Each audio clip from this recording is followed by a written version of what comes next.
first step in generating wealth is to pay yourself first. I know everybody knows. Stay tuned. Stay protected. Stay focused. Stay connected.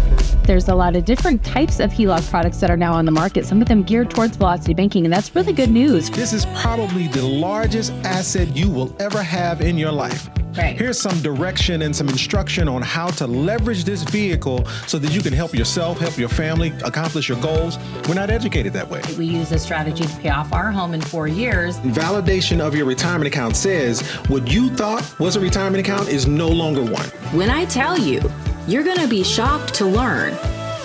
If you didn't come from a wealthy family, You can make sure a wealthy family comes from you. So it starts with pay yourself first, today, Yeah, starting today. right now. Put your money in somewhere secure. It's about the ability to not lose.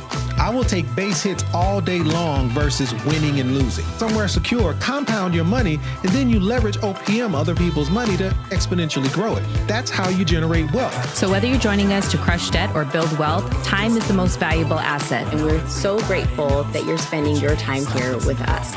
Keep going. Good evening. Tonight we have a very important question to ask you. If you passed away tomorrow, would you, we'll ask it again. If you passed away tomorrow, would your family inherit a machine or a mess? It's actually pretty big. I mean, I know it sounds like a simple statement like, hey, if something happened to you, but I mean, I think this is what happens. This is the reason why the statistics are what they are. Right. 90% of the wealth is gone by the second generation. Oh, no, I'm sorry. 30%, 70% is gone by the second generation, and then 90% after the third. And I think this is why. Yeah. Because what are we leaving each other? Yeah, right. You've heard us talk about building a family bank and building a family machine, but a real bank is more than just money. It's cash flow, protection, leverage, leadership. It's all working together. And today we're going to give you the full blueprint. We've created a sustainability audit that reveals if your family wealth machine can truly outlive you, or if there are hidden cracks just waiting to be exposed. And this is the audit that we were talking about before. And this is the same audit that we're using inside of our own planning systems. So it's going to challenge you a little bit in how you think about income structure and legacy. And if you have any questions while we're going along this process, what we hope you'll do is either go download it, or you'll just follow along during this live stream and just take a tally, right? Just tally along anytime you can say yes to one of these questions, and then we'll have a score at the end. And again, this is a test. This is a test of the emergency broadcasting system. And that test is just to understand where things are, where you are. And right, whether you have downloaded it or whether you just want to just follow along and just answer the question, yes or no. Does this apply to me or does it not? Right. And at the end, we'll kind of tally things up and just see where we are. But here's the answer to the test. There's opportunity here. Look at it as an opportunity to improve things. Look at it as an opportunity to improve how your machine is running today. And it does not matter the size. It does not matter where you are in this process. There are no wrong answers here. There's just only opportunity to improve. Right. So we're going to dive in pillar by pillar, just as we've been going along with how to build a family bank. This follows that same structure. So this should be familiar to those who have been following along. And let's see if your system is actually built to last. I'm excited. All right. Well, we already have some people in the chat. Hey, fam. And we love to see you guys jump in the chat and tell us who is with us and where you're from. And where you're from. Yeah, we love to hear it. So we see some familiar faces. Well, we got the fam. Got the fam in here for sure. All right. Well, let's get started. Real quick, I guess, if you want to just, while you're watching, go to selfdirected.info/live. Hopefully you can see that. Whoop, here we go.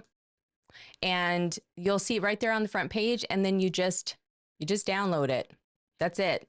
There's nothing else to it. You don't even have to give us your email. You can just boop, download it right there. We just want to make sure that there is no barrier between you and this information. If there's any other way we can help you, that's fine. If there's other resources that we have that you would like to take advantage of, then great. But this is important. Not only is it important for us to share it with you, it's important for you to share with somebody else. All right. So that about wraps that up. Hold on. Let me get rid of that too.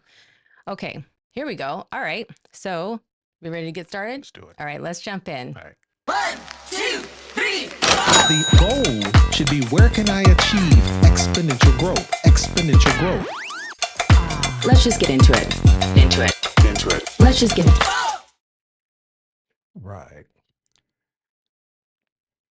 So we've been talking over these last few weeks around the family bank and the pillars involved with making sure that family bank is sustainable. But let's just revisit that real quick. We started with cash flow. Oh, there it is. We started with cash flow. And cash flow is just understanding your numbers. It's understanding what are the inputs going into your ability to be able to build a machine. Identifying your cash flow is not a part of the machine. Well, it's not the machine. The cash flow is just what feeds it. Whether that's your W-2 income or your side hustle or rental properties or properly designed cash value life insurance product, whatever it is, it's understanding what's feeding this machine. And then it's identifying where your leverage is located. And again, once you can identify where and how leverage is accumulated, you see it everywhere. Time is leverage. Your W-2 income is leverage.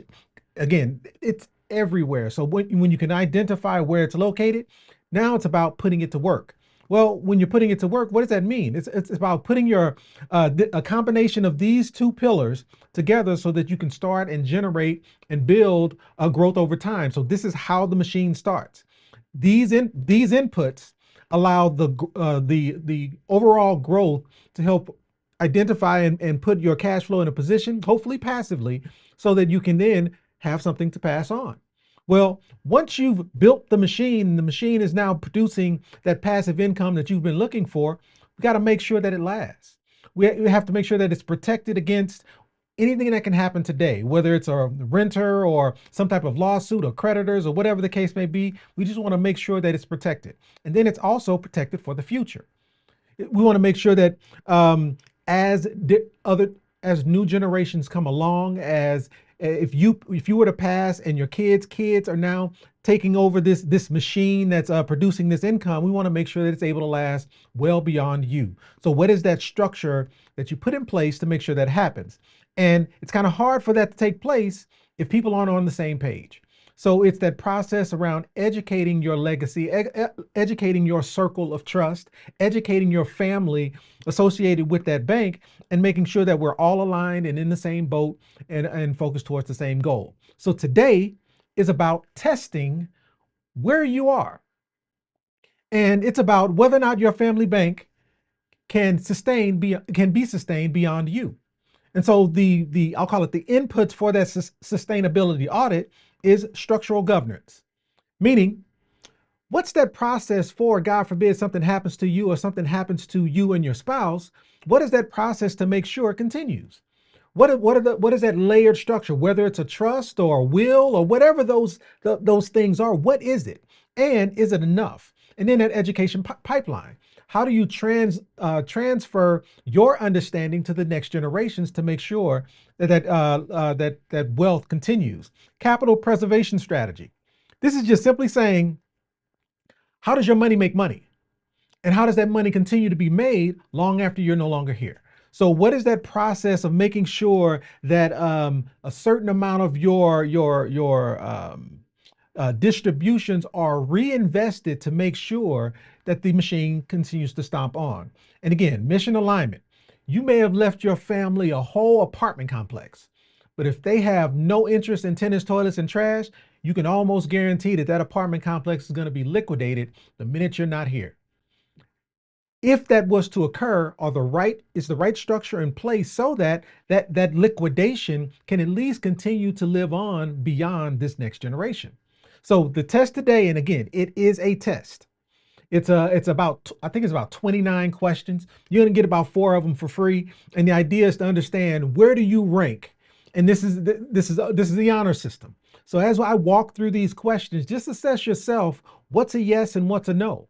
And again, as I mentioned earlier, I don't think there's any wrong answers here. This is an opportunity for you to just simply assess where things are, assess where you are, assess where your machine is located, and what are the actions that are required to be able to move it into a different direction.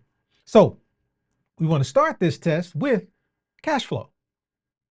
And what do I mean? What do I mean when I say this test or testing the sustainability of this machine? Well, As it relates to the cash flow feeding your machine, do you have more than one, excuse me, do you have one, excuse me, do you have more than one reliable income stream? Meaning, what are the inputs that are feeding this machine? Where's the cash flow coming from? Is it just your W-2 job? Hey, I'm doing an excellent job of making sure my W-2 job is sufficient enough to be able to do supplemental investing or buying rental properties, or I'm putting my bonus to work to make sure it's long lasting. Maybe that's the case. Or are there multiple streams of income feeding this system? Do you have side hustles? And what is your role in this process? Are those streams of income protected? God forbid, if something happens to you, do the streams of income continue? Are the streams of income protected from market volatility?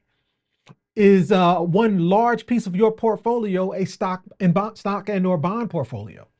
Well, what happens if we change presidents? What happens if Elon Musk says something stupid? What happens if inflation jumps out the window?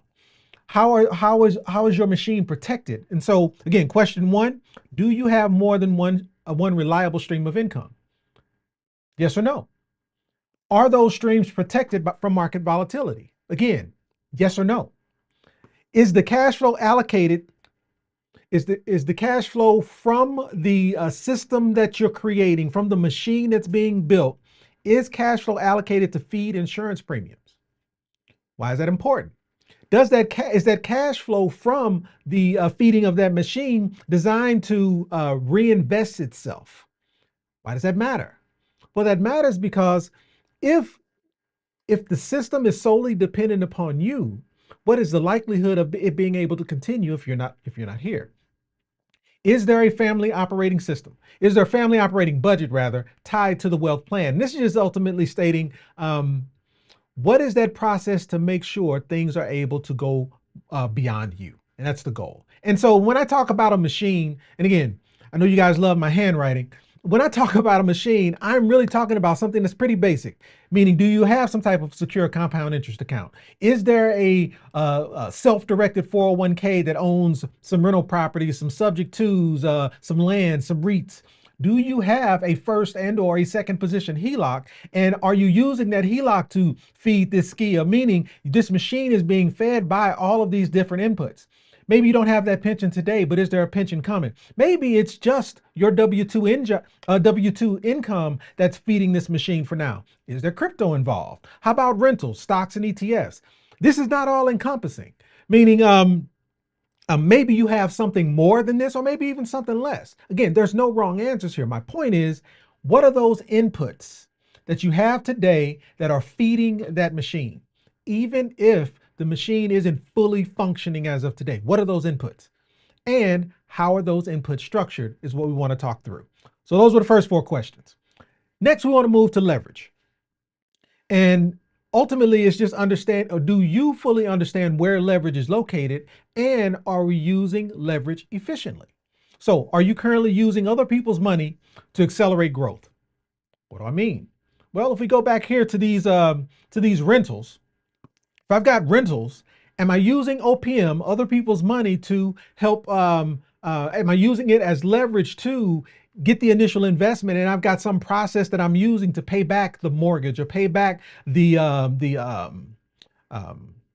loan that I have against these properties that's also producing me a positive cash flow? So what is that process? So are you currently using other people's money to accelerate your growth? And again, it's a yes or no question. Is that leverage, is that strategy involved with that leverage being monitored? Meaning, is it protected? For instance, if you are using leverage inside of a properly designed cash value life insurance product, there are guardrails around that leverage to make sure that, one, you can't overextend yourself. Or in some cases, when the leverage is going back into the policy, even though it's building interest, it's not something that you have to be concerned about, because it's I guess encapsulated inside of the life insurance product itself. So it's not something you have to worry about. So understanding whether your leverage is protected or monitored, or just to make sure you're not overextending yourself, putting yourself in a bad position. Have you documented how the leverage works? Because if there's leverage in play and you are the center of what that structure is, what happens if you're no longer here? Do the people around you, do the people in your circle of trust, do those involved in your family bank understand what the risks are, the risk limits, what the payoff timelines are? Do they know where to go if something were to happen? And does the next generation understand how to safely use this leverage? And I think this question is a little bit, I'll call it disjointed, because to me, does the next generation understand how to safely use the leverage? Isn't enough. It's, does the next generation understand how to just simply acquire the leverage? Why do I say that? Well, it kind of goes back to this. If this is your machine and a portion of your machine involves, I'll use yellow, a portion of your machine involves a home equity line of credit. Well, if that home equity line of credit is a large input to feeding this machine, my question to you is it truly a machine? Because 9 times out of 10, if it's a home equity line of credit, that home equity line of credit is dependent upon you. So if we take you out, that home equity line of credit is no longer a open-ended product that you're now able to use and get multiple uses out of. You lose that home equity line of credit. So my point is, if your machine is dependent upon you, do those in your circle of trust understand the impact of you no longer being here? And do they understand the process of being able to, because let's say the home is in a trust, God forbid something happens to you, there's no loss of the home, but now we need to replace the leverage that we've lost in this case. And so do the members in that circle of trust understand the steps required of them to now go get qualified? Or better yet, has the education been happening such that they already have been building up to what that might look like over time? Meaning, they've already gotten their credit in order. They've already been using credit cards to do velocity banking. They already have been working on their credit favorability to make sure that, God forbid, if something happens to you, it's just replacing one system with another. And so, and again, understanding where you impact this process is important, because again, if all of the inputs involve you, a self-directed 401k is tied to you and your business. Your W-2 income is tied to you and that job. You take these away. Yes, there may be an inheritance, some dollar amount, but is the process structured correctly so that that dollar amount is then reinvested back into this process to be able to keep this machine going? That makes sense? And so, come back here. So as we were talking about leverage, are you currently using OPM? Yes or no? Is your leverage strategy protected? Is it being monitored? Have you documented how the leverage works and the process involved if something were to happen to you? And then the last one being, does the next generation understand how to acquire leverage if needed? Because this is important. And if they don't, again, whose job is it to make sure that those boxes are checked? So again, these are just yes or no. Where do you fit in these 4 questions? And then as it relates to asset growth, are your assets diversified? Again, it goes back to, let's see, I'm gonna clean that up. I'll grab another one. Give me just a minute to clean this up. Come on. There we go. So as we focus on asset growth, again, are your assets diversified? What are those inputs to this machine and how is that machine impacted? Does it all involve you? So are your assets diversified? Is it real estate? Is it insurance? Is it a business that you own? Is it some intellectual property? Is it art? Are those assets held in an entity? What is the structure? What is the structure involved if something were to happen to you? And again, maybe you don't have that structure or the structure that you truly want today. This is just to identify where the opportunities are. Is there a plan for reinvestment? Not just a payout.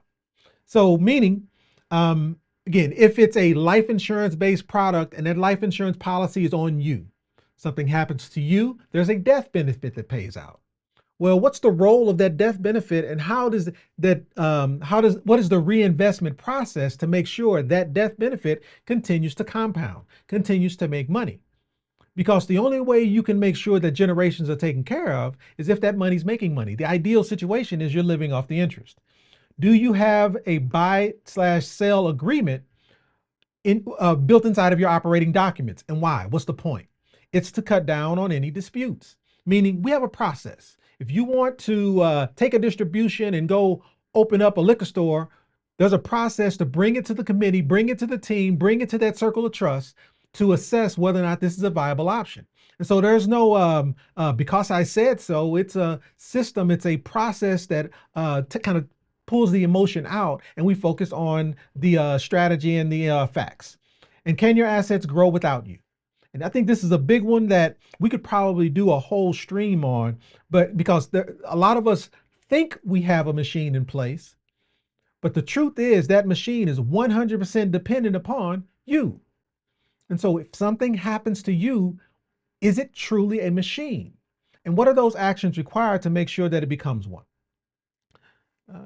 Yeah, I think that's good. And so hold on, I'm jump right in. Are you guys following along and taking tallies? I just want to know if you're actually doing this audit live with us, or if you're just waiting for the replay so you can take your time and do it. And the reason why I'm asking is because it's really good if you have the questions right now. Yeah, if you're thinking about this from your perspective, like, okay, well, wait, hold on. Does that mean this? This is a great time to ask those questions. Or if you're watching the replay, you can also put it as a comment, and we'll do our best to answer it there too. I just want to make sure that everyone who is watching is taking the best or most advantage of us being live right now. And here's what I appreciate about that, because without you jumping in and just creating that break, I will, like, I'm 100 miles an hour. And what you just helped me realize is, if someone was still on slide 3, question 2, and I'm already on slide 4, they didn't even hear what the questions were, right? Maybe. So I think there's an opportunity. You're right. And the cool part about it is you have access to all of this. Right? Yeah. You have access to each one of these questions. So what I would ask is, you just listen for, does it currently fit or not? Yeah. Do I currently have it or not? It's a simple yes or no. And again, there are no wrong answers here. It is okay if the majority of the answers to these questions are no. What it should give you is some incentive or some idea as to what boxes you have left to check, if that makes sense. Right. Well, for the majority of people, those answers are going to be no, because the majority of people do not have this type of structure. The only reason why they don't have this type of structure is because the majority of us just lack the information. We don't understand it enough to move forward, right? We understand that they exist. We understand certain people have them. Sometimes we even assume that these are only really left for like ultra rich people to establish. But here's the problem. Go ahead. No, No, you go ahead. no, you go ahead. No, you go ahead. Because I think what's important there is most of this type of information is gate kept. It's not that we don't deserve this information or can't understand or retain. It's kept behind a paywall. Yeah, or that we can't use it unless we have a certain asset or net worth, asset class or net worth. Yeah. Right. A lot of times this information is kept behind a paywall. Yeah, but this is also what prevents people from building wealth. Right. When you think that you're getting an inheritance, or you think that you're passing something on to your family, and then you didn't have the right structure, and now it's just landed in probate. This could even mean if you have set up a trust, did you know that you could still end up in probate? The more we dig into this, and the more we try to stress test what we're planning, right, for our family, and it's multifaceted, multi-layered, we start to learn that, if you didn't do this one thing, you could land in probate. While everyone's catching up, maybe, first of all, you could go right here to download this same audit that he's going over right here, so that you can kind of see it in front of you if that's what you want to do. It's on the first page. You just click the button. It takes you to the page to download, and that's it. There's no other barrier there. Okay, so we've got that. I'm just going to pop in just in case other people don't know that it's there. please put your questions in the chat while we're live. But also, do you want to talk about the lady at the dentist office? I'll get there. Okay. All right. Okay. Well, carry on. So again, asset growth. Are your assets diversified? Are your assets held in entities? Meaning, what's that structure to make sure it's protected from renters or creditors or whatever the case may be? Is there a plan to keep it going? Is there a plan for reinvestment? Or is it just about liquidation? Do you have buy-sell agreements that prevent family disputes? And again, that's just the structure in place so that it becomes a factual discussion versus an emotional one. And then, can your assets grow without you? And this is so important. It's simply making sure that you are not the cog in this process. You are not the roadblock in this actually being a machine. Like, it was a great inheritance, but it turned out to not necessarily be so great as it relates to being able to pass on legacy. And so what we wanted to highlight, and this is I'll call it a break in the questions, because there aren't questions here. This is, what are some of those assets that can actually pay you an income?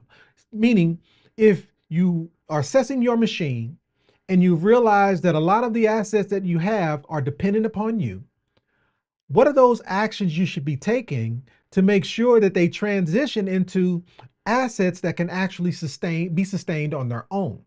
And so if we're talking about real estate based income. Yeah. Who made that, by the way? Oh, the yellow.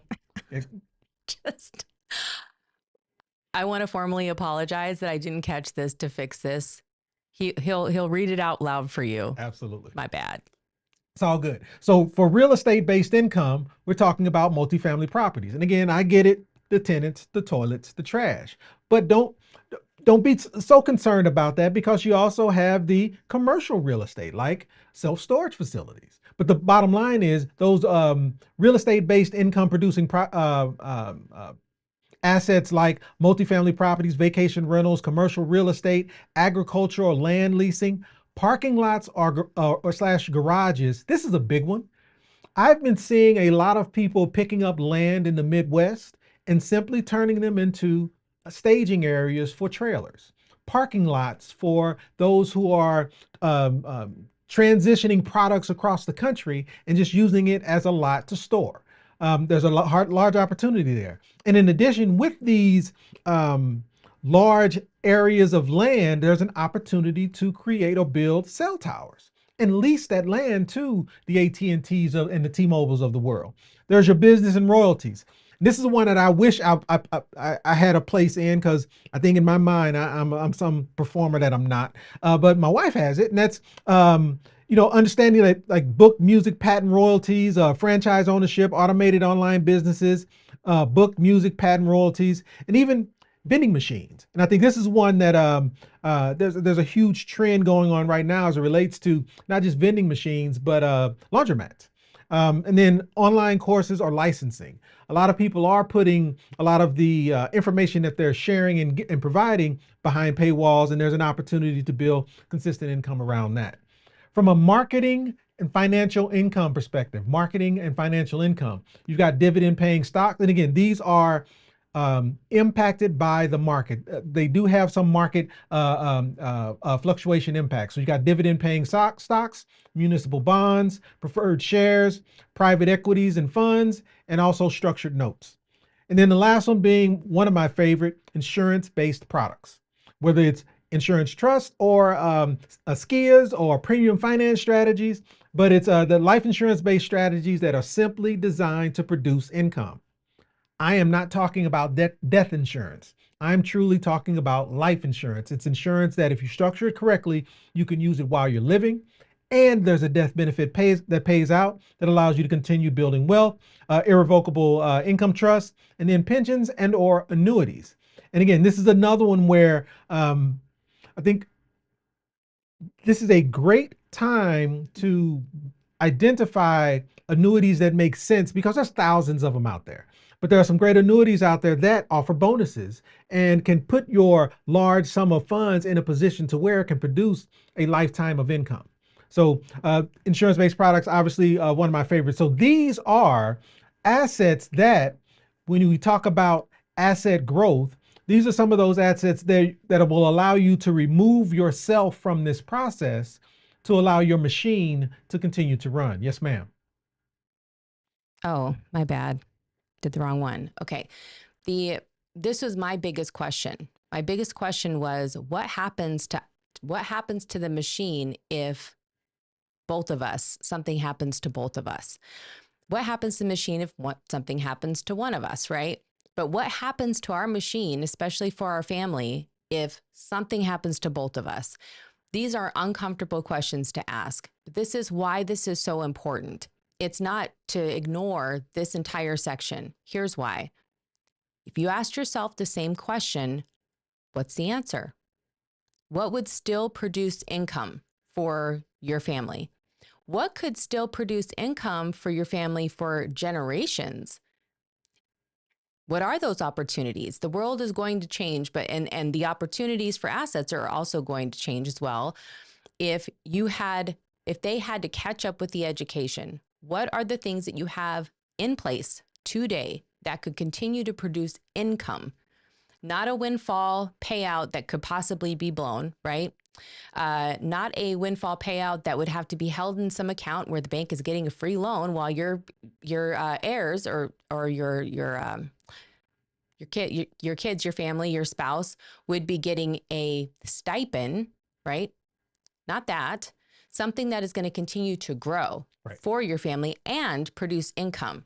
This is a unique question because a lot of the times we're just talking about net worth, we're just talking about assets, and we're just talking about what could be liquidated so that they have something. They will be okay. They will be more than okay if they have income. They'll be more than okay if they had tax-free income. This isn't a question of if, right? It's if, but it's really when. That's really the question. It's when something happens to us. And none of us know when that's going to be, unfortunately. What we can do, though, is do the responsible thing to ask those uncomfortable questions right now and get prepared for that time. Regardless of if it's tomorrow or 30 years from now, it is the only thing that we are guaranteed in this life. And it's the number one thing we are least prepared for and that we help our families prepare for the least.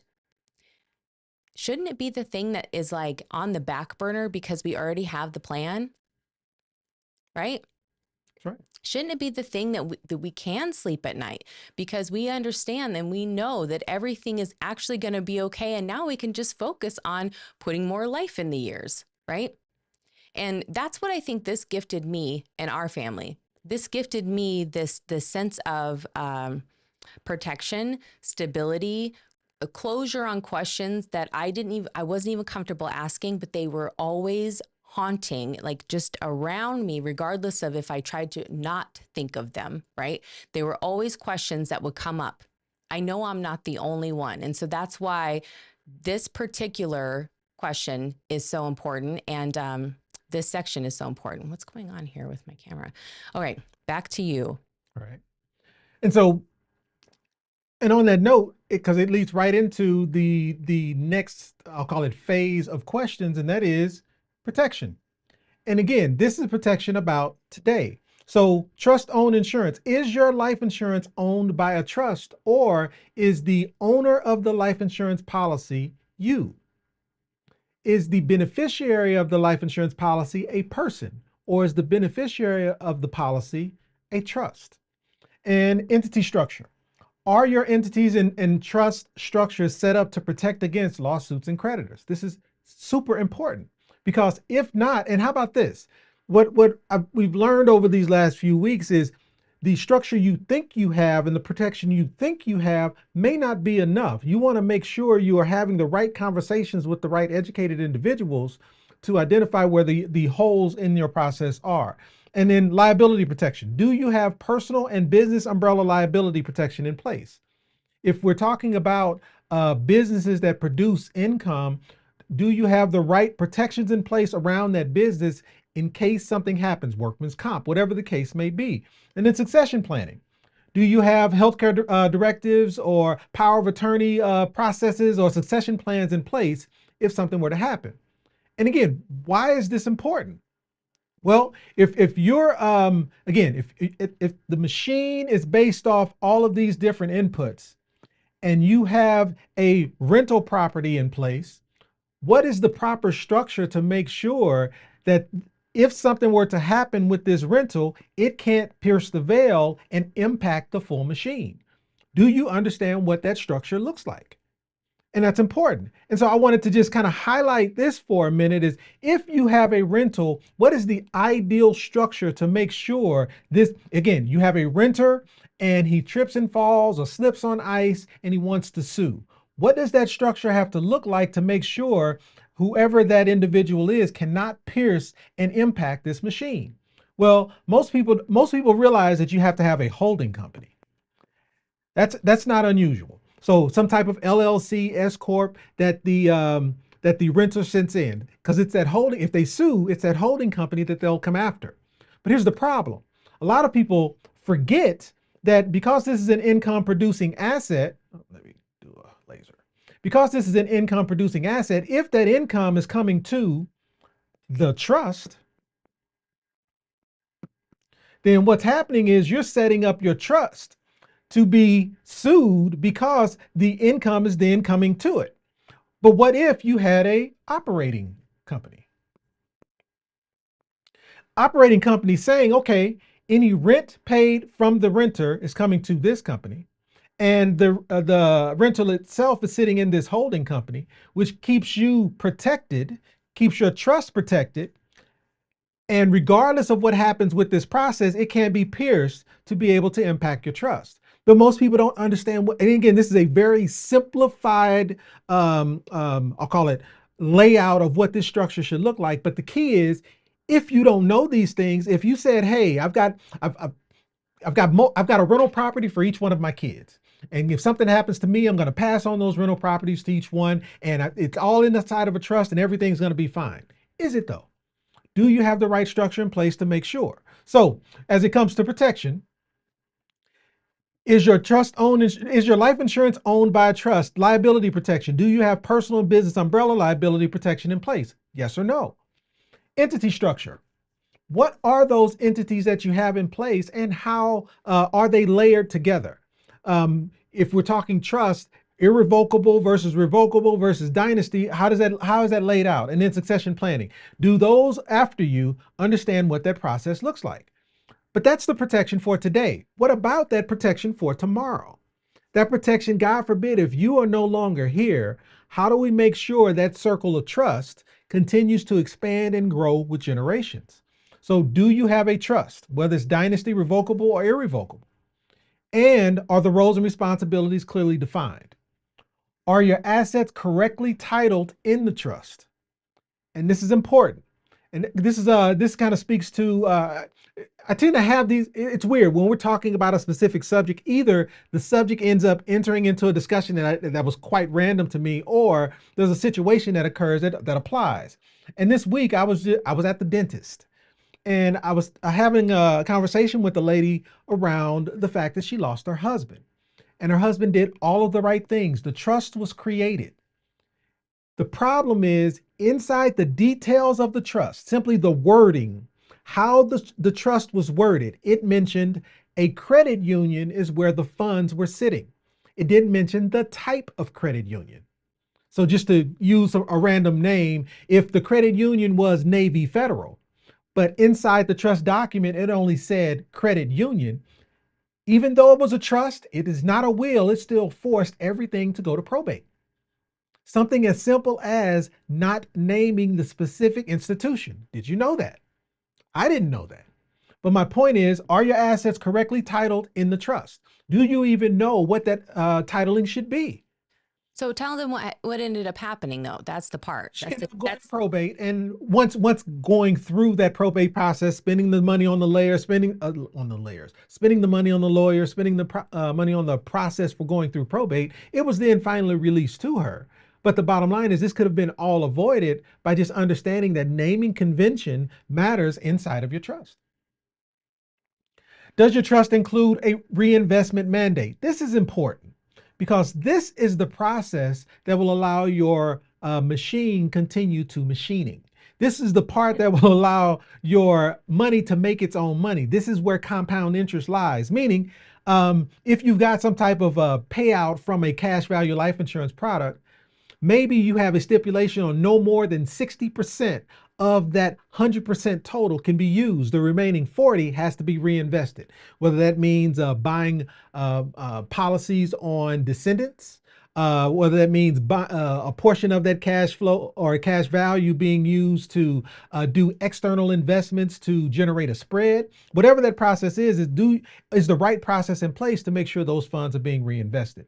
And then, are your successors and trustees equipped?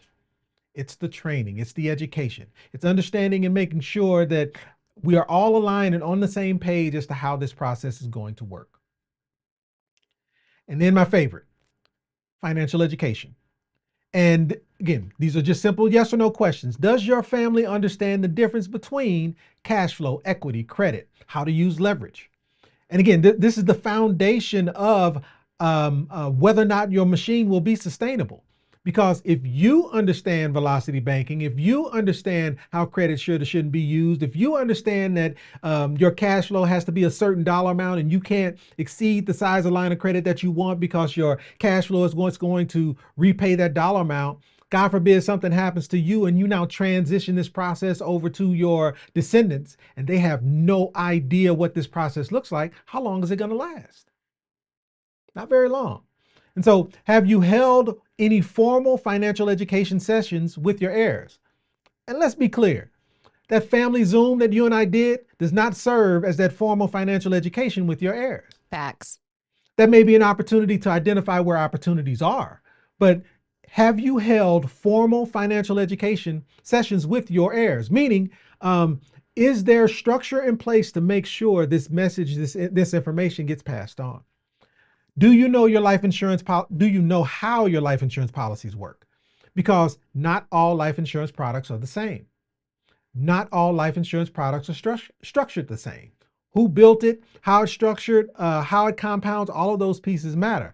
And does everyone understand where those vehicles are and how they work? Is there a family bank handbook? And the cool part about us is if there's not, there's a whole process that if you go to selfdirected.info/live, there's a lot of resources there for you to be able to do so and identify where that family bank handbook and how to start this process. Last questions. Wait, hold on. Because I brought it up before and I brought it up and I'm bringing it up again. Okay. If you want to do a workshop, we could all do a workshop together on how to put these types of documents together and create like a handbook for your family. I would love nothing more. I'm talking spreadsheets. I'm talking PowerPoints. I'm talking crafts a little bit, just a little bit of kind of, we'll make it fun. We'll make it a good time. This has to happen though, right? And if you don't make it fun, then it seems like it's daunting and it's like, why do it? Right. Yeah. Okay. We've got some takers in the chat, so I'm going to jump back in there, but, this sounds like a vibe to me and I'm all in. And I think you still, because I want to restate this as well. Okay. There are no wrong answers here. So I know some may be feeling like, wow, like listening to this and assessing where I am currently in this process, I've got a long way to go. Right. We all have a long way to go. Right. There are no wrong answers here. Because trust me, 9 times out of 10, if you had this structure already in place, I don't know that you'd be on this live with us, right? Meaning you've already got your system together. So I think this speaks to, it's just opportunity. It's an opportunity for us all to kind of move forward together. We're all in the boat. Yeah. Well, to be fair, even the lady you talked to at the dentist's office, they felt like they had it all together until she learned that they didn't. And when do you learn? You don't learn that the system is broken until the system breaks. Right. So right? I don't think that you can ever stop learning. I agree. Yeah. I agree. Because this is my question. Who didn't tell her? Who didn't tell him? Like we're not putting our own trust paper documents together and filing them. That's not what we're doing, nor do we do that for people. We are hiring a company who can be trusted to set up our trust. And if she was sleeping peacefully for decades thinking, so was he, Right. thinking that this was completely covered, that they had everything together, only to learn that this small amount of verbiage was going to be this huge roadblock in the process and cost her the cost of this road of words. What was it? Maybe 2 or 3 words. Right. It was simply the term credit union versus the actual name of the institution. Who didn't tell her? knew? And Well, I know who knew. well, I know too. Yeah, we know who knew. And that's what I'm saying is it didn't matter to them. This is why becoming self-directed, the idea of learning, not depending on someone else to know everything, and then you're just trusting that they know everything.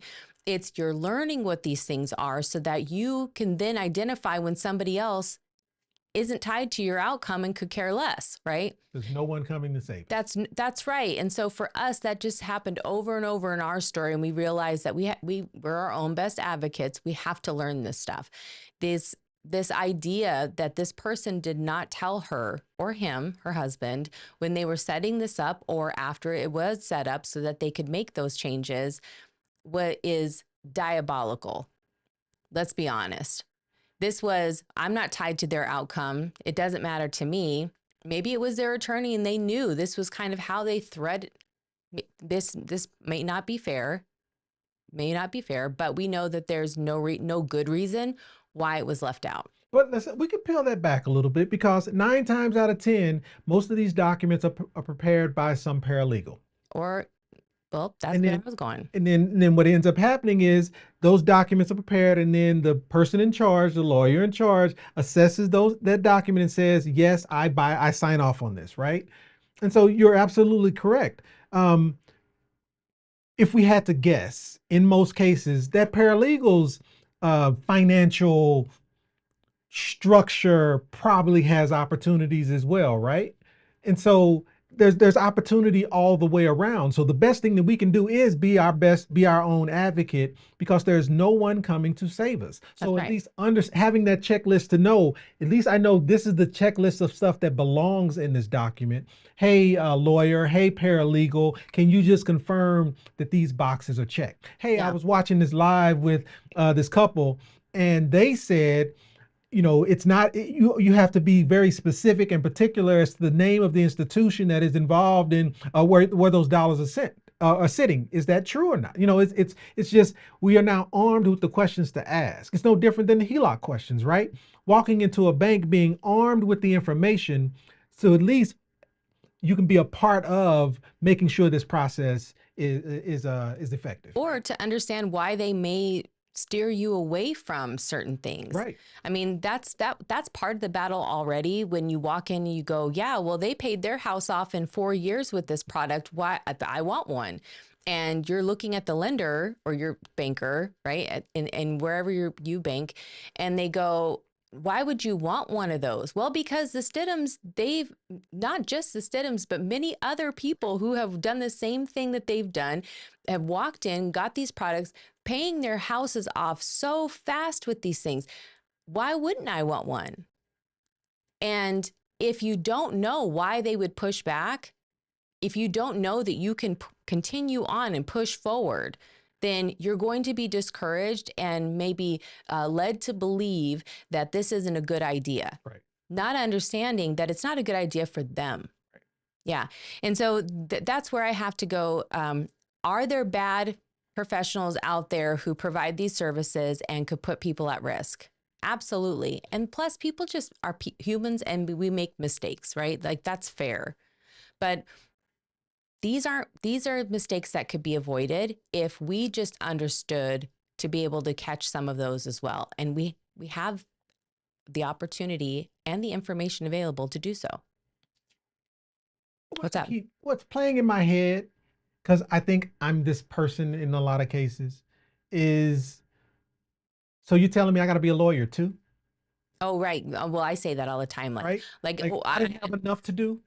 Right. When I was going through my big health battle and I would walk in and I would say, are you serious? I did not go to medical school. I'm relying on you to be the expert at this. Why am I bringing you printed documents and articles and case studies for you to read and you're refusing to read them? Like, I'm having to educate you on this stuff. Are you kidding me right now? I was so angry.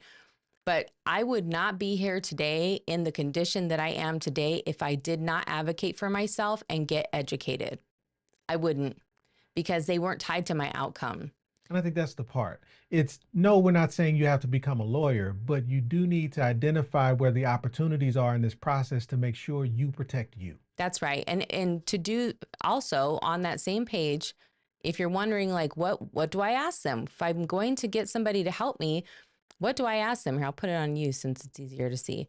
Go to selfdirected.info/live. There are a list of critical questions to ask someone when you are interviewing them or interviewing many different firms on trust establishment. So that should help. It's a very thorough list of questions, and a lot of them are critical questions to ask them in the service that they provide, and also to ask yourself in the type of trust structure that you are looking for.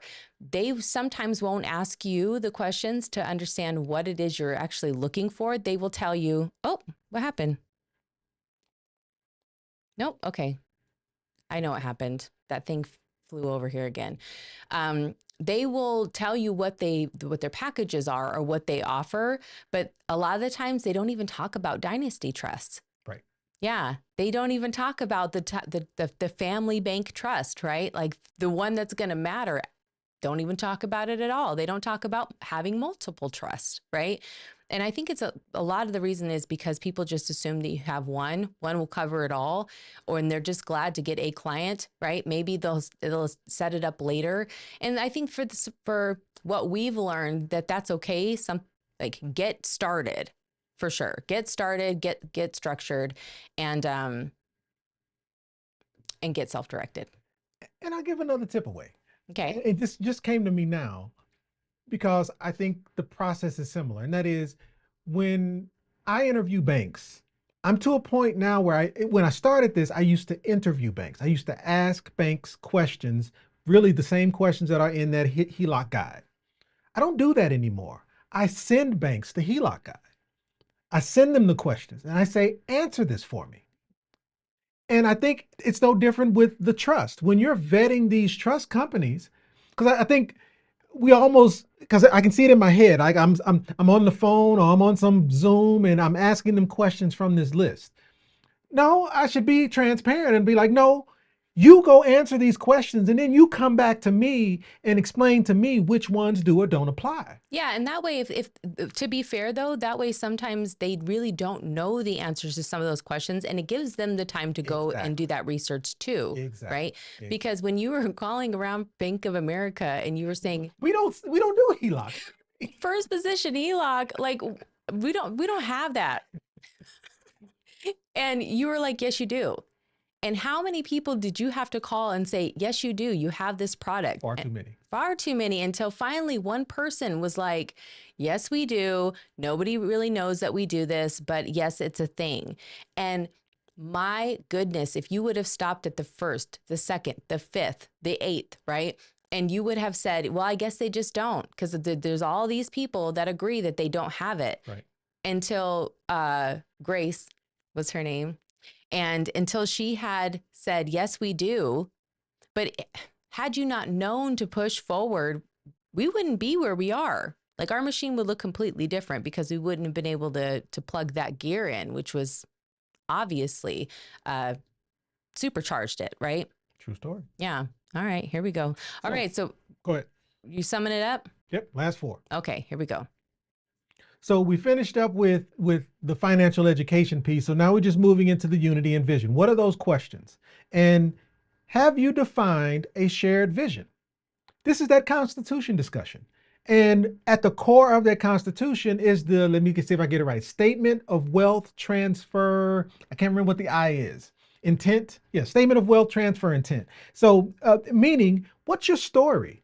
Why is this even a thing? What is the objective?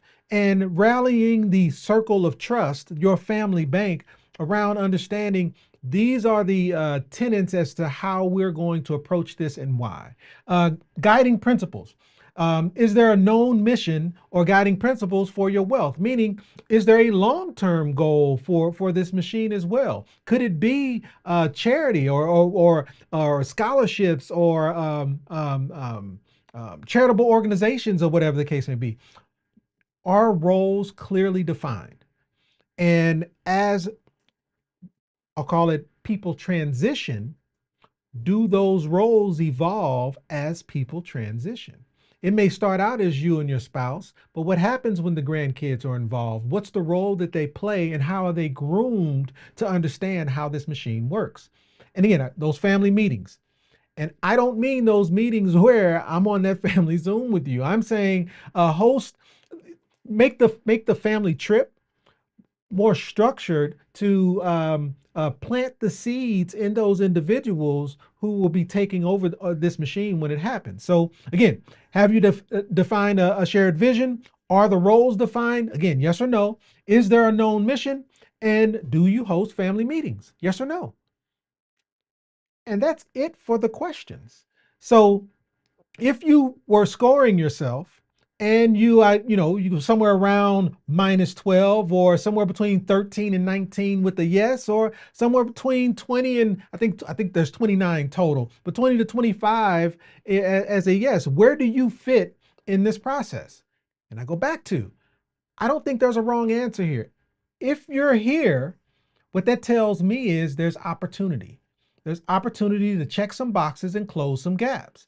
If you're here, I'm wondering, because if you're here, I think it's pretty awesome, but I'm wondering, where are your kids?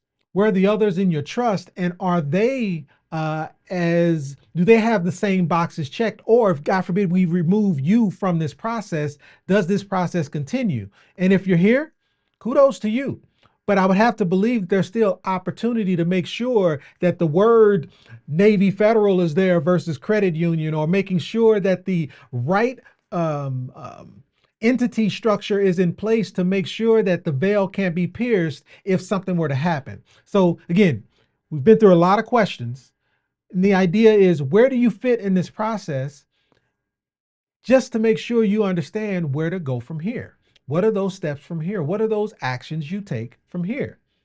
And as it relates to the next steps, it is all about understanding where you are in this process. So if you don't know, book some time. Self-directed.info, and here I'll put the rest of it, /live, right?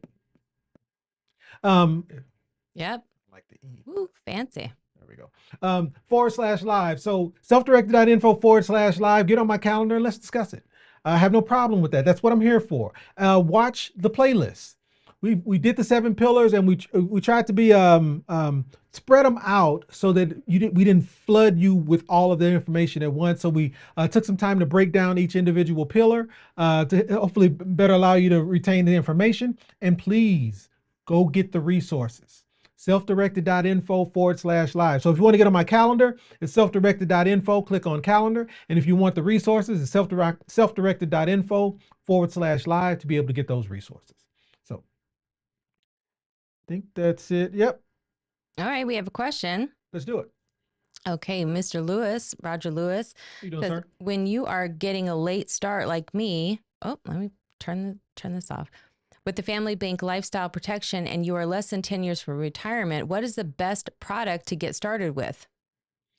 So I think it's one, understanding where you are today. Like what are those pieces that it's that little picture I had with the machine and the inputs. What are those inputs?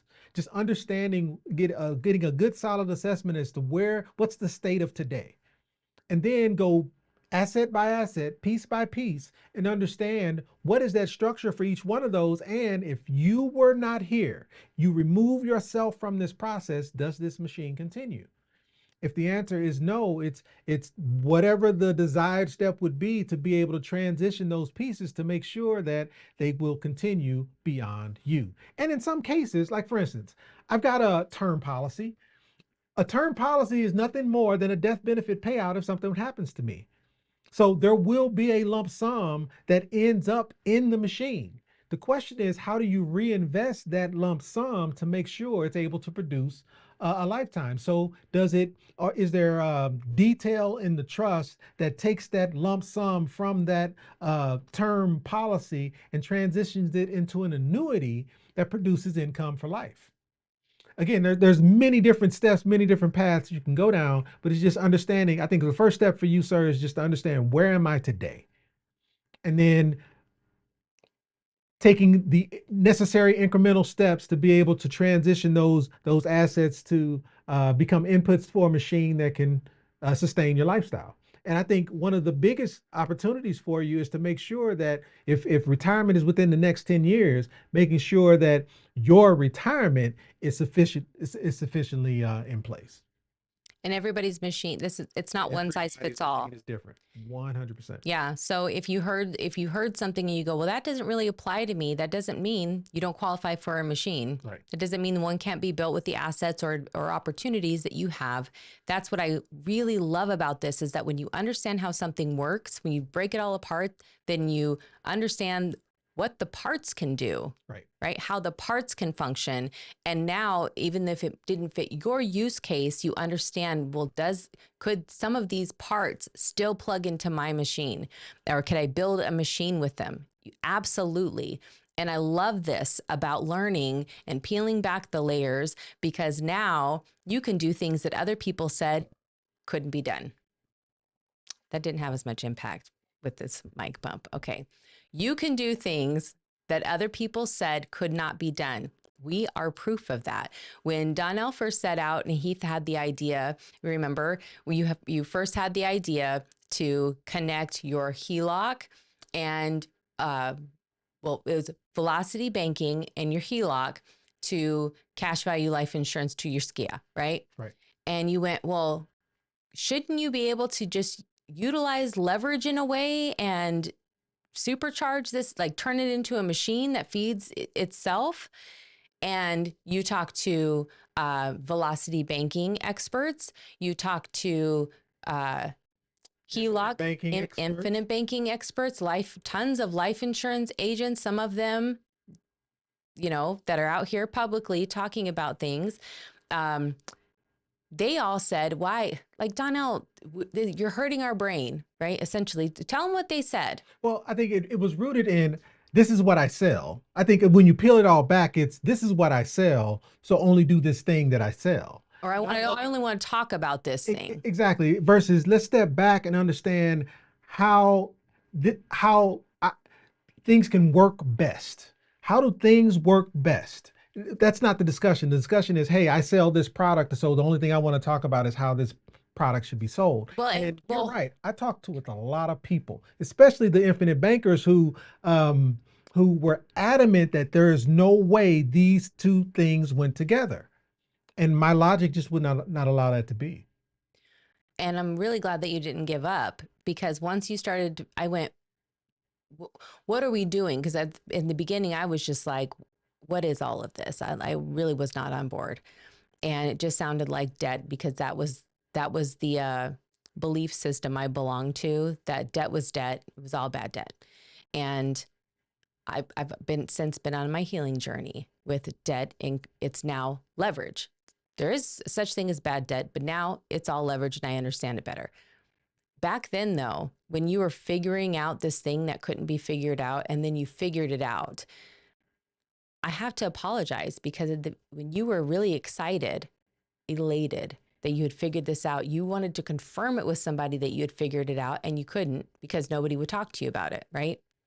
So you just had to start doing it. You had to start doing it, and then you saw the proof that it was working, and they went, well, and I don't think it's because they just wanted to talk about what they sold or whatnot. I think that could be true. I think it's because they are not they have arrival syndrome based on what they've sold. So they don't want to educate themselves beyond what it is that they do, which is unfortunate, because how many lives could they be changing if they would just learn more?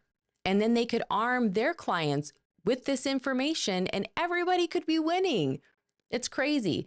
It's just that they simply don't have to. That's it. They just don't have to. And you don't have to either. You don't have to learn either. But if you're here, it's because you want to and you see the value of doing so. And we encourage you. But I will tell you this right now. You were excited and I had no idea what you had figured out at the time. I didn't know how huge this was at the time. And you sat and celebrated in silence. And I'm sorry that you had to do that. Because I know now I would have been raising the roof and jumping up and down and woo, yeah. We did charades one time and my kids pulled me out of the bowl and they started doing this and we couldn't figure out who they were trying to be. It's a person, this. And they were, it was me. It was me celebrating and being extra. Can't forget that now. I'm branded with it. The point is I would have been all that and more if I would have understood it. And I think they would have too, if they just wanted to understand it. But now we're proof. And there's still a lot of people who don't believe it can be done. And they just don't, to them, it hurts their brain too much to sit down and work through it. But when you see it in motion, it's so much easier this way.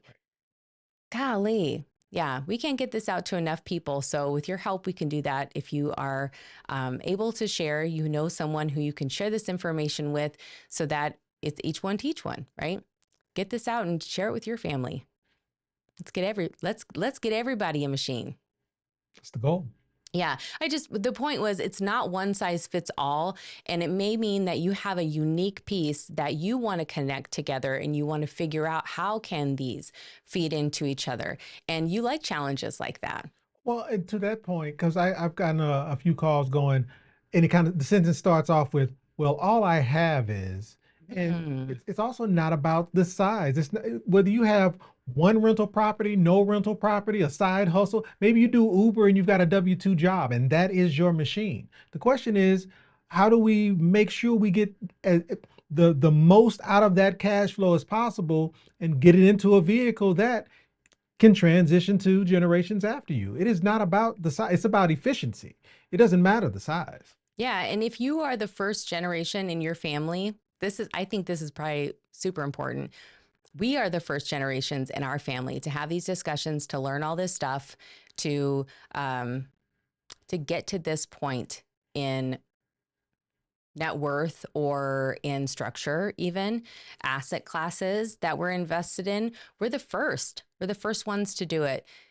It feels lonely to be the first. It also sometimes it's vulnerable because there's a lot of stuff that you don't know, and calling to get a consultation with someone or talking about what your situation is. Maybe you're not so proud of where you are. You've got some challenges, and who the heck wants to call a stranger and be like, look at me, look what I did.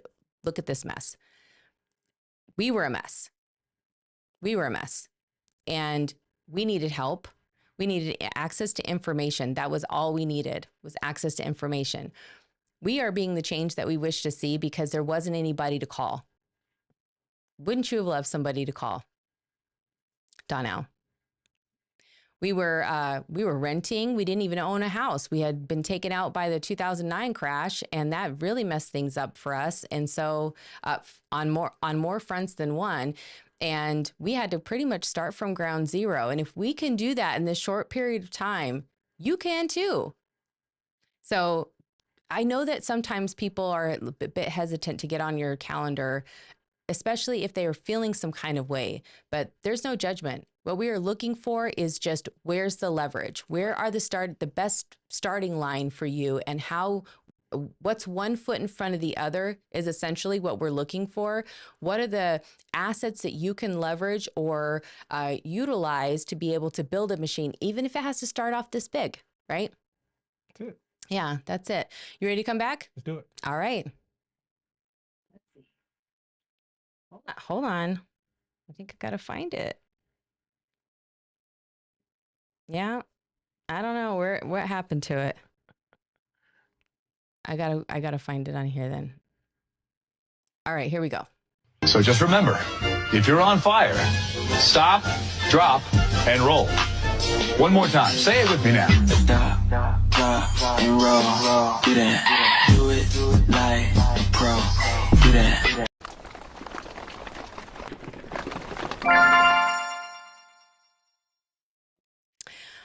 All right. So we have another question here from the Felton. I think I said that right.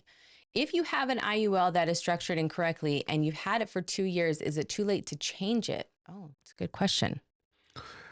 It depends on what you mean by change. Is there an opportunity to restructure that IUL? 9 times out of 10, no.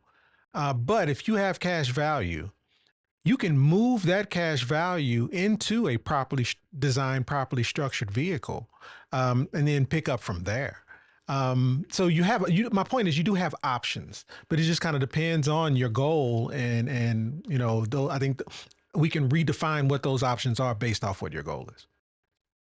Okay, we have some more questions and a few comments. Okay, Roger Lewis says, I have a bank card with a large credit limit that I use as a personal line of credit. I use as a personal line of credit that I use and I pay it off in a few months and use it over and over again for whatever. What is the best way to use this line of credit? You know what I'm going to say? What's your goal? It depends on the goal. Because let's say, I'll use an example that I don't traditionally use, and that is, what if the goal was to pay off your mortgage? Which I'm not a fan of, but maybe that's your goal, and that's okay. So is there a way to leverage this line of credit to be able to pay off your mortgage faster? Well, there sure is. And it would be in the form of dumping a large amount onto your mortgage, recasting that mortgage, increasing your cash flow, using that increase in cash flow to then pay back the line of credit. And we rinse and repeat, and we do this all again. So it depends on the goal. I would say that, one, I agree with that. But we also frequently say that we paid our house off in 4 years. That's true. So we're not fans of the goal being paying off your mortgage, but we use, and it's true that we did this, but we've also paid it off 3 or 4 times. We used to go back and forth on this, and I have since bowed down to the queen, and she's right. Wow. She is absolutely right. We have paid off the home, but she's also correct in multiple times, meaning the objective is not to have a zero balance on the home. Right. The objective is to use this asset because in most of our cases, our home is the largest asset we will ever see. Right. And so the goal is to be able to leverage this asset, use this asset to put to work to generate and build more assets or more income. Right. We didn't pay attention because we weren't planning on talking about it on YouTube or anything like that. So we weren't really using ourselves as a case study for that matter. We were just feeding the machine and not paying attention to tracking any particular metric along the way, right? Other than interest. That's the only one that we were interested in. And we were tracking it against what the original mortgage would have been. So those are the 2 factors. And we've shown you that spreadsheet that we used to do that. The point of bringing this up is that there are a lot of people out there that believe that it's impossible.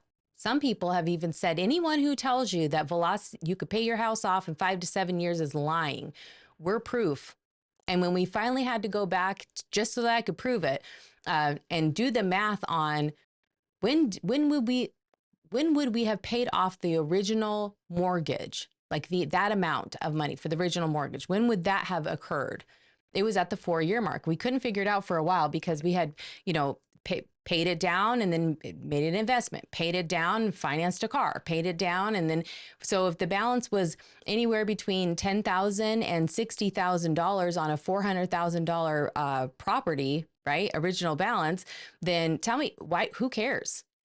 Who cares? If the balance has fluctuated up and down, but at any given point, we could pay this house off and have a zero balance. Who cares? But we want other people to have that same story. This isn't about making the point of what we did. The point is that this strategy works. It's not just us.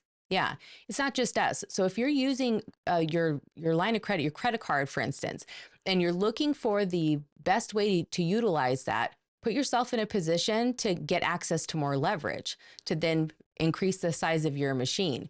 I think that's probably the biggest disconnect. And I can't imagine how much it actually cost us, because in the beginning, that's all you were doing. You were just getting access to more leverage. And I was like, Why? who does this? I was like, who thinks this is a good idea? And I was like, I thought you were a math guy. And like the math was not mathing for me. Why you would want access to more debt, essentially, right? That did not make sense to me. But then he was showing me the balance of the HELOC against the original mortgage amortization schedule. And my jaw dropped on the floor. My floor dropped on the floor. I was like, are you kidding me? And the first thing I said was, if this is possible, how come no one's talking about it? How come we never heard about it? How come we had to pay for this information? How come it's buried in somebody's sales funnel somewhere? How come it's not just being broadcasted? How many people are losing out because they don't have access to this information? And it's just information. That's it. That's it. That's what's crazy, is that there are some people who, if they would have just been giving this information out, they probably would have won far more than what they did with whatever they were how they were packaging it up. And that makes me very angry. But the point is, when it all started, it started with a credit card. It started with basic credit tools. And then it became bigger, better tools and debt tools, essentially. We turned our relationship with debt into debt tools, and then we built a machine with those. That's it. Yeah. Okay, so we have got, so I hope that helps. Anyway, I currently have a trust looking to create a family trust. Yeah, James and what I hope you, and welcome, by the way, what I hope you have learned with our 7 pillar series is that how deeply trust can be embedded and structured, and how they can function. So we would love to see what you're thinking of in terms of how you're building or structuring. Because again, this isn't one size fits all, but when we don't know what's possible, it's hard to imagine what we could create for ourselves. So sharing is caring. Yeah, Nathan said everyone's machine is customized to their situation. Yeah. And we've just had so much love coming in today with how many people have had results in their own life. Gosh, from where they started. I see Dr. Finance reference, but I don't see him or his comment in the chat. So that's weird. I wanted to read that. I saw Zaid with that. Do you see it? I can look for it. Ooh, Gabo says maximize all the perks and cash back from it, but pay it monthly before they charge you interest. All the credit card perks are non-taxable.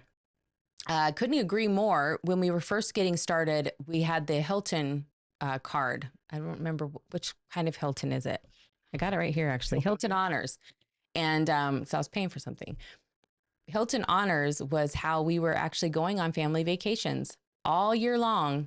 I would just put all the groceries on there, all the Amazon on there, and then we would just pay it off. And we had accumulated so many points that every single year we could go on a vacation for a week with 5-6 people for free, essentially. And all we did was the same thing. Went to the grocery store, ordered on Amazon, got gas, right? That was it. And I couldn't believe that not only were rental cars included in that, sometimes we covered airfare, with that. And we had so many points that we could do whatever we wanted. Sometimes we could get those excursions or other things added in if we were already at, the hotel, and they could just take, oh, do you want to pay for this in points? Why not? Of course we do. And I couldn't believe that we were missing out on this the whole time. We could have been doing this for so many years, right? Missing out. That's just money on the table if you're already doing all those things, right? You don't know what you don't know? Yeah. Zaid says, it took me so many sleepless nights and a notepad by my bed to recalculate the numbers to see these strategies kept working. Then I was all in from there. Mic drop. Yeah. What else is there to say? What I love about this, though, is that he wanted to check your math. Yeah. And he did. But I'm the same way. Like, I like what you say, but that doesn't mean it applies to me. Right. I want to do the math on my own to make sure that it applies. I'm 100% the same way. Please challenge. Yeah. But what I really love about Zaid's story is when he had his girls watching the live streams and the case studies with him. And even though we're saying that it doesn't count as financial education, okay, I would have to argue that having your kids sit down and do the math on what we're talking about and have them get educated by learning, even if it's like some of the silly stuff where I get super petty on the stories, right? We're doing better about that, by the way. I'm doing better. And it's meant to be just entertaining and fun and make it fun. But even if that you were bringing them along with that, and then they were having to do the math along with, eventually now they're seeing opportunities, right? Oh, why did he use the HELOC? Why didn't he use this? I think that's financial education. Oh, absolutely. I'm just saying it can't be that box isn't checked just because. That's all I'm saying. Yeah. Okay. It's in addition to. Yeah. So Zaid, what other things are you doing? Because I think you've been bringing your girls along. So I would love to know, or your kids, I'd love to know, because he has not just only girls, right? I think so. Yeah. What are you doing? Yeah. What other things? What other conversations? How are you sparking those up? And what do they look like? This is really taboo for so many families to even talk about this stuff, right? I think it's taboo because a lot of the times we have our own insecurities as it relates to this subject. So to involve my kids is almost a vulnerability that a lot of us aren't willing to kind of lay out there. So yeah, I think you're right. It's a challenge. And so how do you get to that point? Because I'm sure our kids see us as the subject matter experts, but this may be one where we learn together, you know? Yeah. T Strong, hey T, says we're all in this together. The old adage, it takes a village, definitely takes a village, right? And it's not just about the kids, us too as adults. Thank you for leading the way. Happy to help. That's it. And we do need a community. We do. We need a community and we need to be able to share, but not everybody that came with you can go with you, and that's okay. Sometimes when we say this, I have to remind myself that somebody could hear it as if they have to force somebody who doesn't want to come.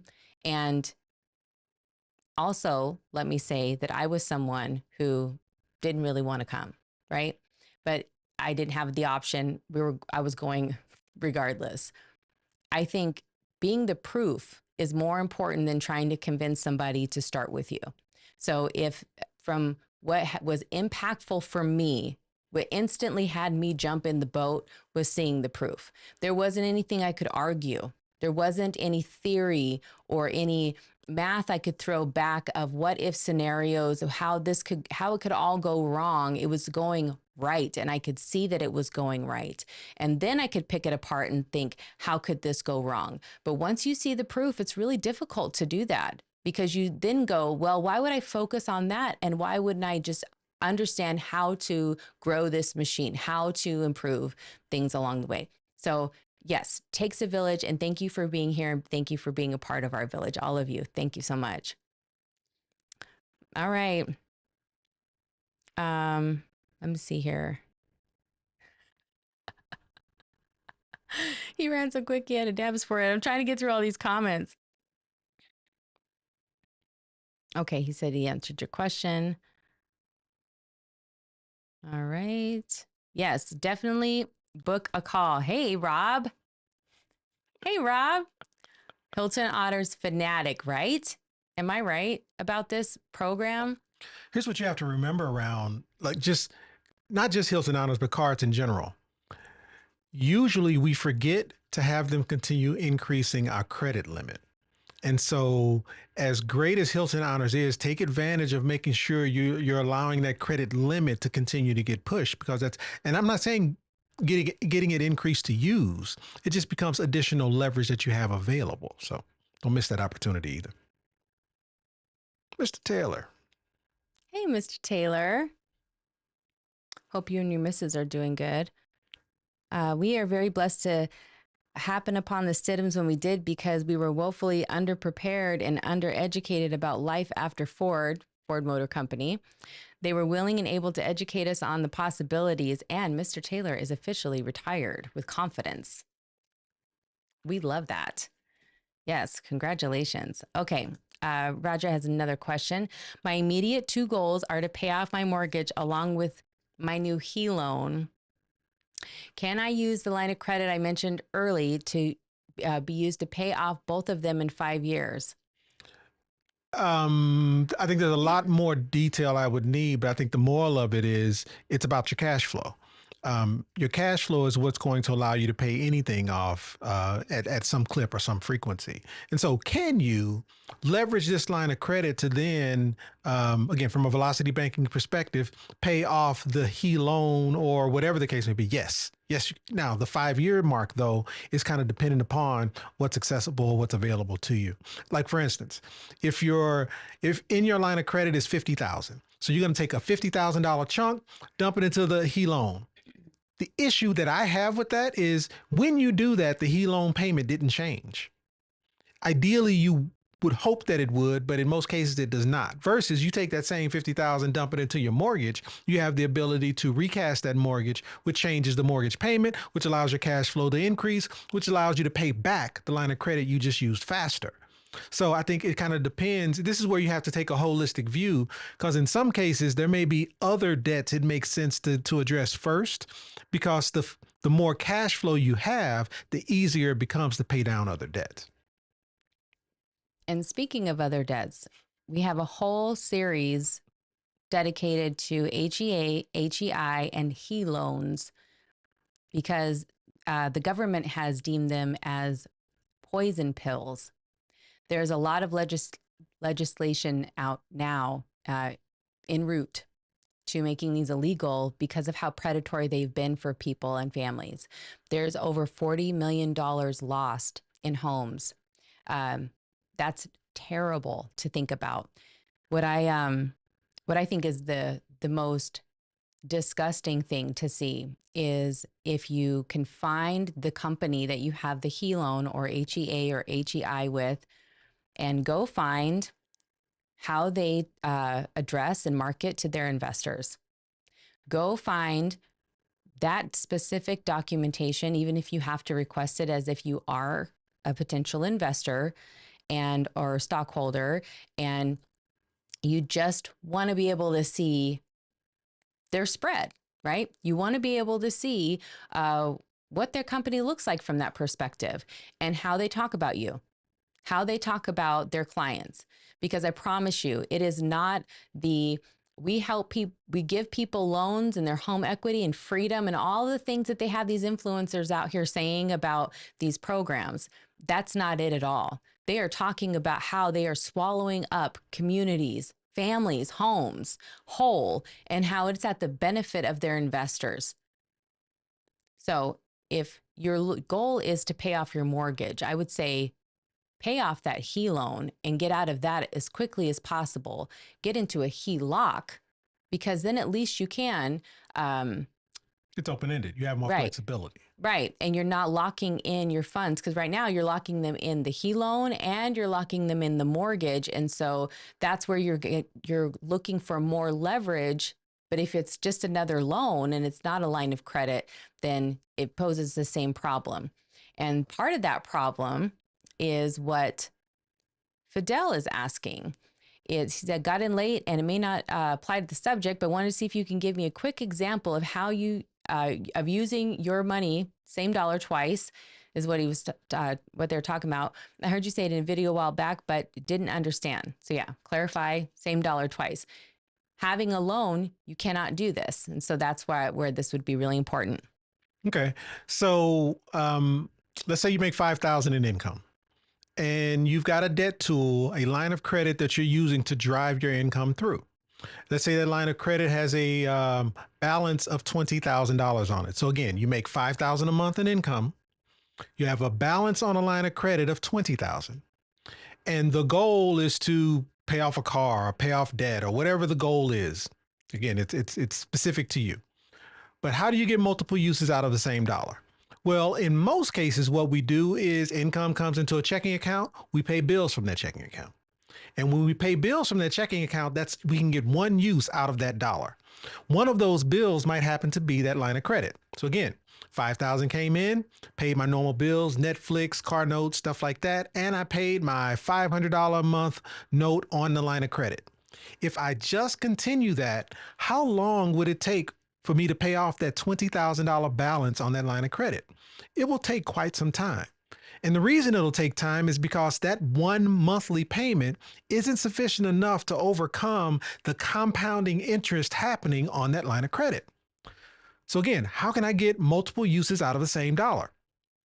$5,000 goes into your checking account. What if all $5,000 went on the line of credit? What happens when that happens?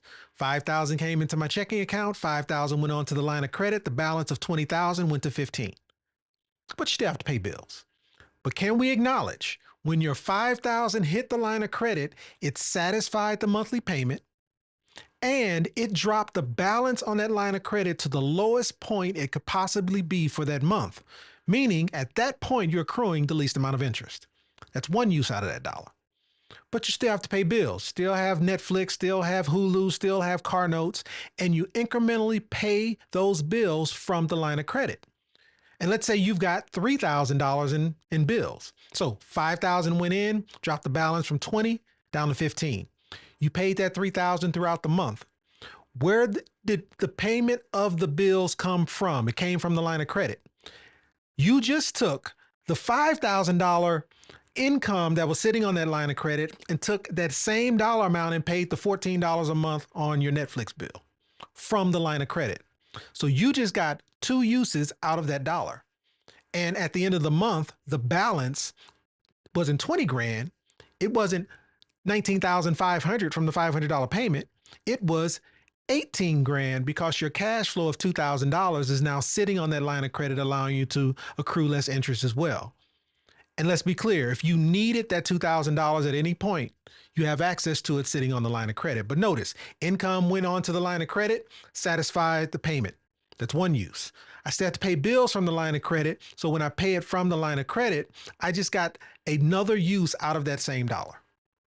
That's the simplest way I can, and I know that's not simple, but Yeah. hopefully you got it. Hopefully that made sense.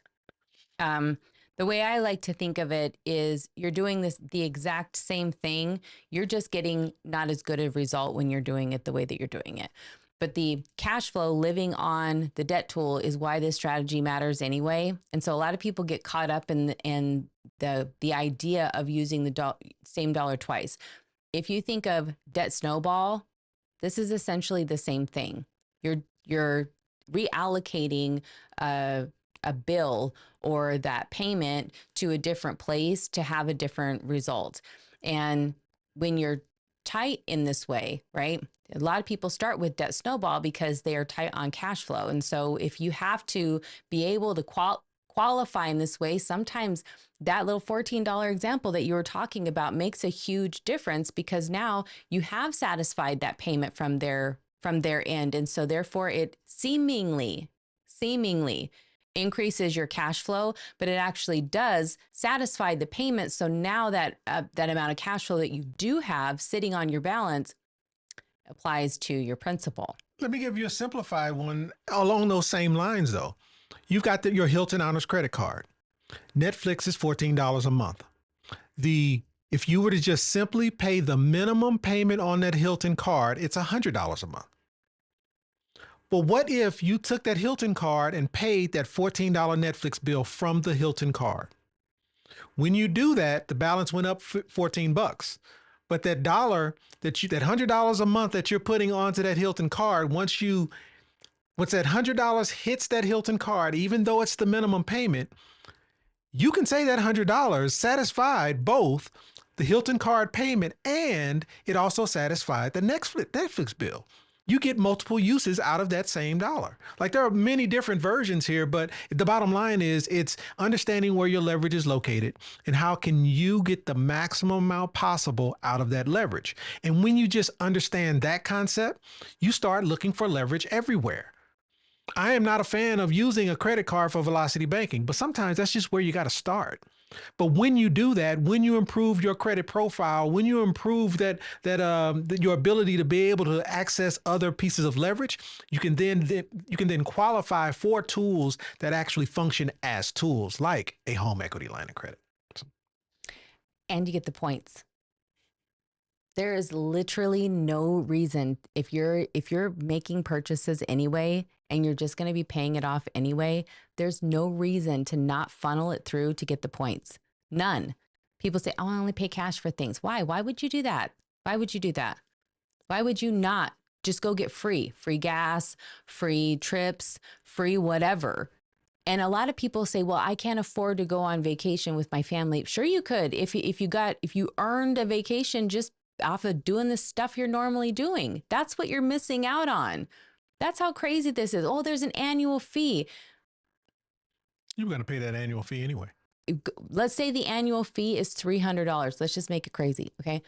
Annual fee, $300, which by the way, is not what Hilton Honors card is, but annual fee, $300. Could you take your entire family on a vacation for a week every year for $300?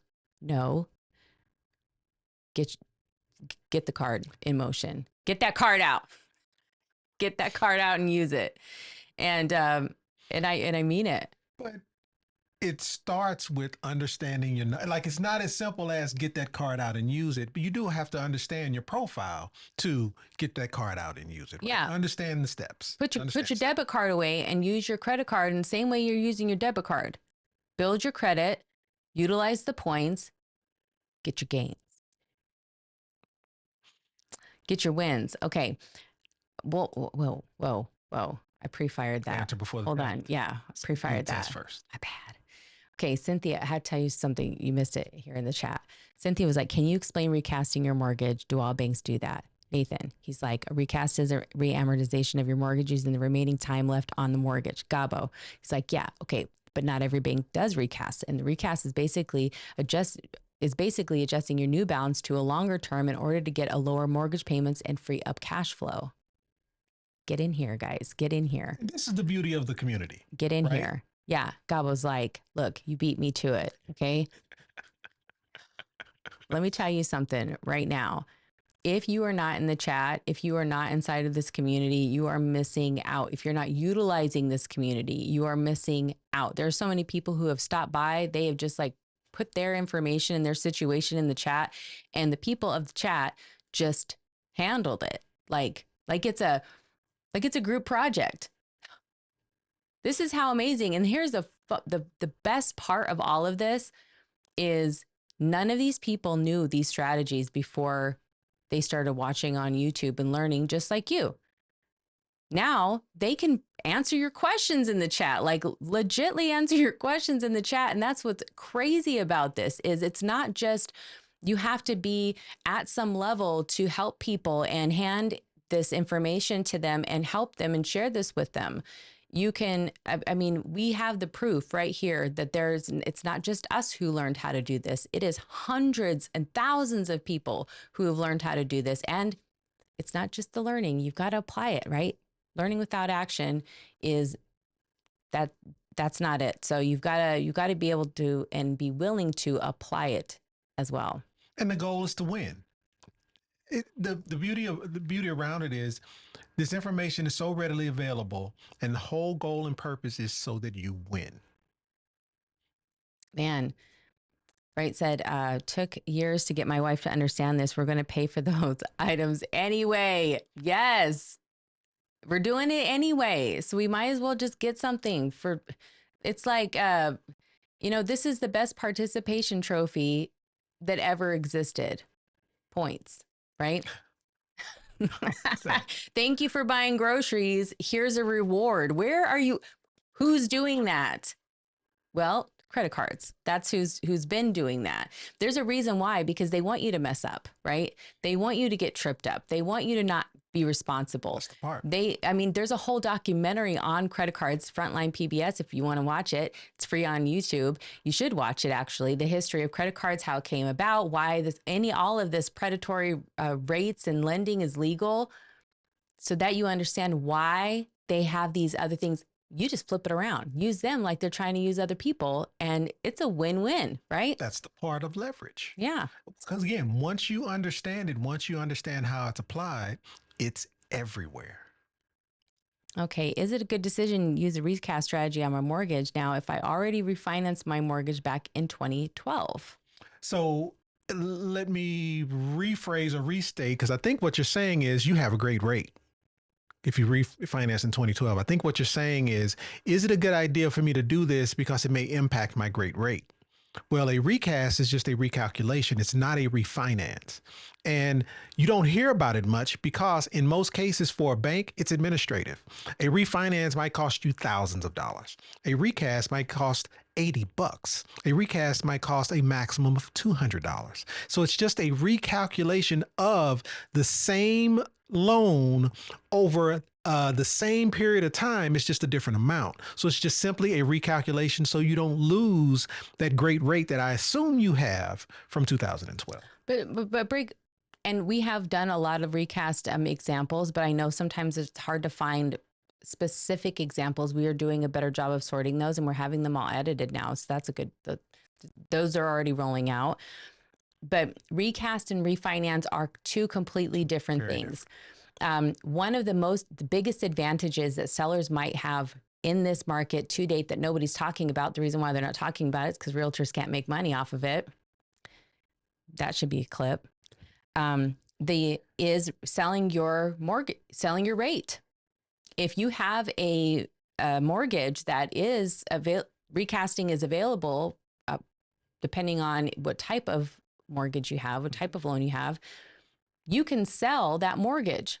So if you've got a 2 point whatever percent, 3%, heck, if you've got a 4 up to a 5% mortgage, you could sell that because it's unheard of right now. You can't even buy it down for a decent rate. And so you might as well give a seller the profit, right? You might as well pay them up front, buy them out, whatever they wanted to walk with, which sometimes just based off of if they've refinanced or if they pulled money out, you don't know what they're planning to walk with. If you can give them the spread, if you've got the leverage to do that, you give them the spread, then you just bought yourself a 2% mortgage. You've just sold your 2% mortgage, because what a shame is that to let that go to waste, right? When you could hand that over to somebody else and they would probably pay more for that. And a good reason why, right? But then when you get that, you can recast it depending on where it is on the amortization schedule, right? Now your payment is even lower. Guess what that does to your cash flow? Increases your cash flow, right? Wins on wins. Stick around, folks. And if you haven't subscribed, please do so. There it is. Yeah, it says my current interest rate on the 2012 refinance is 3.25. Yeah. So I follow your concern. It's like, man, if I don't want to do anything to impact that 3.25% mortgage interest rate. And I agree with you. So a recast does not impact that rate. The more you know. All right. Well, we didn't plan on keeping you guys too long today. We just wanted to go through the audit. We hope that you learned something. We hope that you'll share it with somebody, because sharing is caring. And we want to make sure we get this information out to as many families as possible. We like to end with, if you didn't come from a wealthy family, you can make sure a wealthy family comes from you. So stay tuned. Stay protected. Stay focused. Stay connected. I'm Angelique. And I'm Donnell. And our goal is to help you get self-directed. And to do that, we have a ton of free resources, and we will show you how to get we've talked about how to get those. We'll show you how to get more. We know that time is the most valuable asset that we have, and we are so grateful that you are spending your time here with us. We hope you have a wonderful rest of your week. If you need to talk to Donnell until next time, well, here we go. Go here. We'll put that up, and we'll roll it again here in just a minute. Hope to see you soon. Thanks for coming, guys. Have a good night. Hey, before you go, we want to remind you that becoming fully self-directed means gaining complete control over your wealth, time, and freedom. It's not just an idea. It's a framework, a mindset, and the power to make informed decisions to secure your future. Being here means you're taking those steps, and we want to thank you for allowing us to guide you. We believe that we grow farther and faster when we grow together. So tune in next time and tell a friend to tell a friend. We've helped thousands of people just like you start their journey to financial freedom. And if they can do it, you can too. And if you're ready to learn more, we got you. Get a head start by grabbing these 2 free books. But how do they get them, Donnell? Head over to my website where you'll have access to a few things. A ton of free resources, case studies, and over 100 5-star reviews from people just like you. And in 15 minutes, we can explore what's possible for you. So don't wait. Invest in what you want, when you want. But first, let us help you Get self-directed.